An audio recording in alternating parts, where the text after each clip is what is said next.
They told me to come home, said I'd done my duty, fighting in the heat of Iraq, crawling through desert dust with 80 pounds strapped to my back.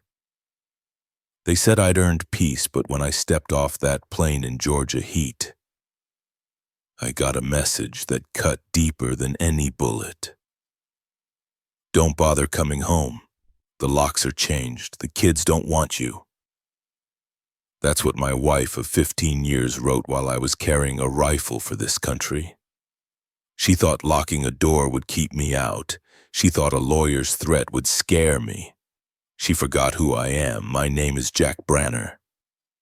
I spent 20 years finishing missions others were too scared to start. And now, they've started a war on my doorstep.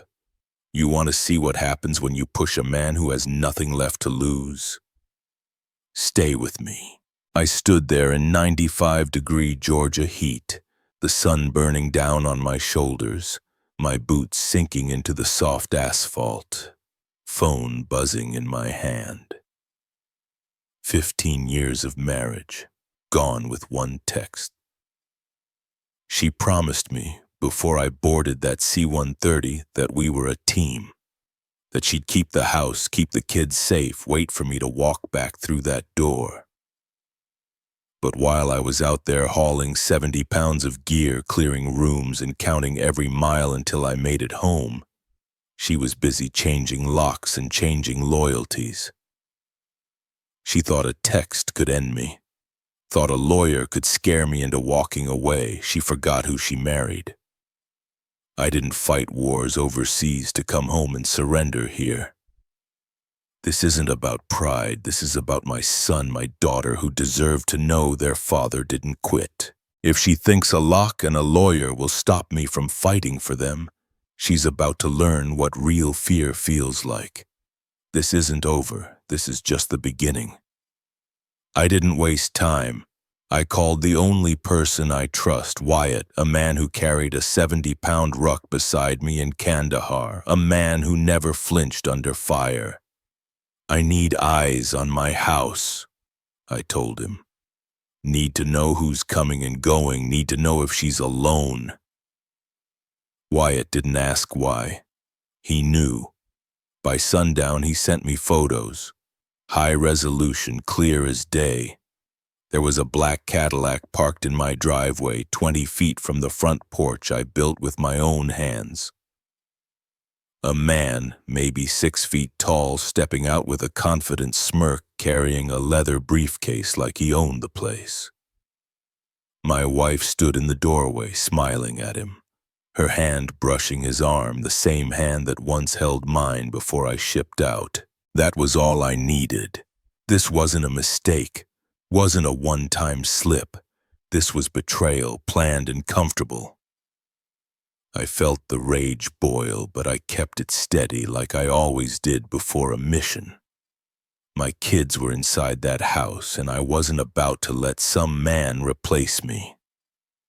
She thought I'd roll over. She thought I'd disappear. She forgot what a man like me does when someone tries to take what's his. The next morning, I drove 20 miles into the city past the strip malls and gas stations I used to stop at with my kids after games to meet Leona Fisk. She's the best damn divorce attorney in the state, the kind who can tear a man's fortune apart with a signature.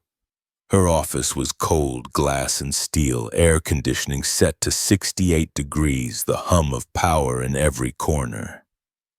She listened, didn't interrupt, as I laid out the betrayal, the photos, the timeline. When I finished, she leaned back, eyes sharp.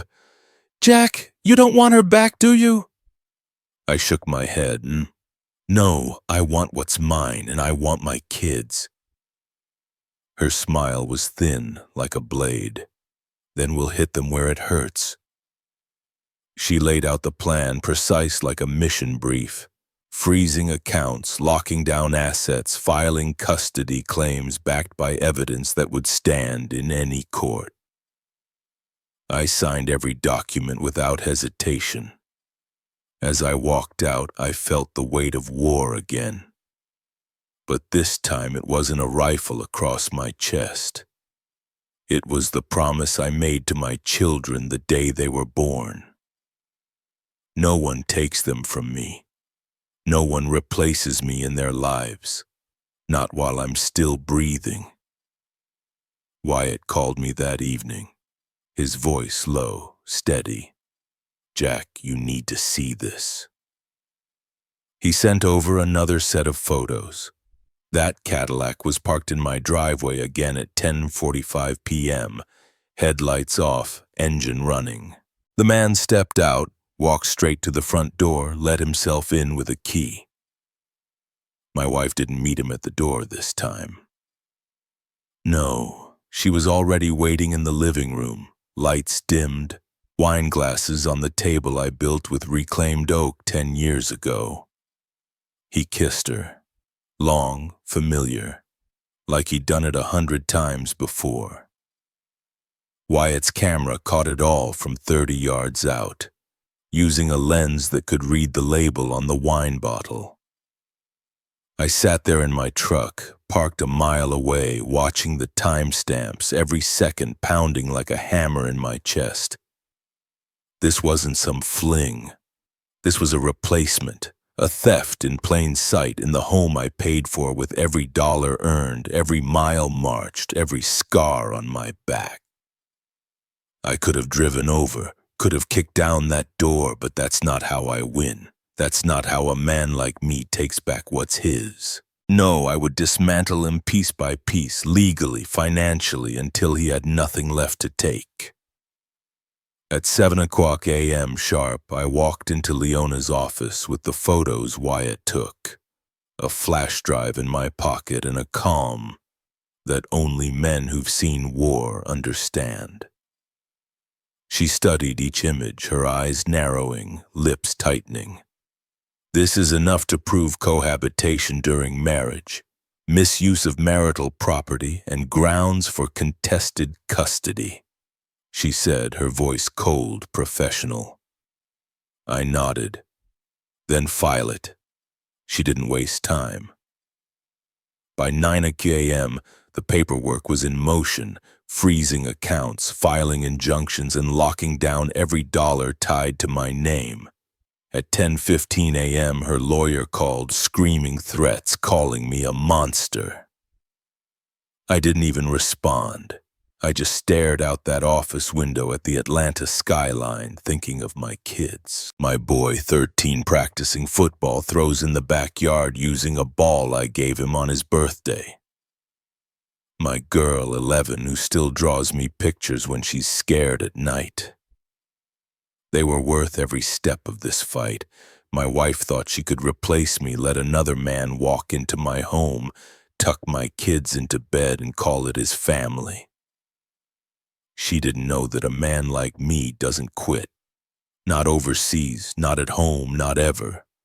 If they wanted a fight, they were about to see how a man who's carried 100 pounds through 100 miles fights for what's his.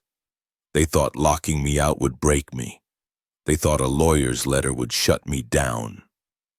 They thought a man who's marched 100 miles with 100 pounds on his back would walk away from his own blood. They were wrong. I didn't fight wars to lose my family to a man who parks his Cadillac 20 feet from the porch I built. I didn't come home to surrender, and I won't. My name is Jack Branner. I don't care how many papers they file, how many locks they change, or how many lies they feed my children. I will fight for them. I will protect what's mine. If you've ever felt like the world was trying to erase you, remember this. You don't lose until you quit. And I don't quit. Ever. If you've been here, if you felt this, let me know. Drop a comment. I read every word, and I'm not done yet.